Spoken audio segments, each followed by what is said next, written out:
En tant qu'instituteur de formation, je suis heureux de voir tout ça parce que les seuls vrais ambassadeurs que nous ayons, ce sont nos enfants.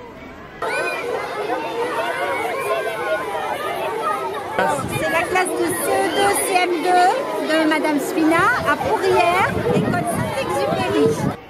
On ne peut qu'à travers des manifestations comme celle-là apporter la preuve de notre volonté à ne pas subir. L'école et c'est quelle classe? Jean Moulin, ICP. D'accord. Merci Monsieur le maire pour votre accueil. Ce que je vous dis en tant que CIVED, c'est la nécessité pour nous d'associer la population et de façon plus particulière les enfants. Parce que, comme le disait Monsieur le maire, c'est certainement eux qui demain devront reprendre le flambeau et faire de la prévention au quotidien. Et la bonne humeur qui se dégage, la météo qui se dégage grâce à un arrêté sans doute municipal, nous confirme dans notre démarche.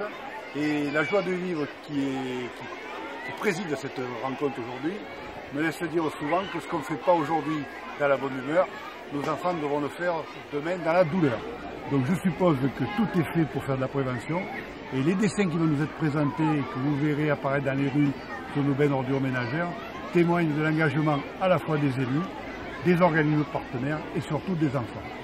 Voilà, bonjour, donc je suis la directrice régionale de Citeo. Nous sommes un éco-organisme, anciennement éco-emballage et éco-folio. Nous sommes chargés de piloter en France le tri et le recyclage et nous signons pour ça des partenariats, des contrats avec les collectivités qui ont la compétence collecte et traitement des ordures ménagères pour aller recycler finalement ces emballages ménagers. Et nous avons, nous, des objectifs à atteindre au niveau de notre agrément national qui nous sont donnés par 5 ministères. Nous voulons atteindre 75%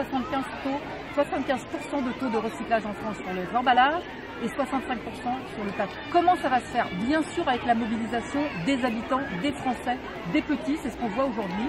C'est le travail qui est fait à travers cette merveilleuse commune de Saint-Maximin en réunissant 1000 enfants.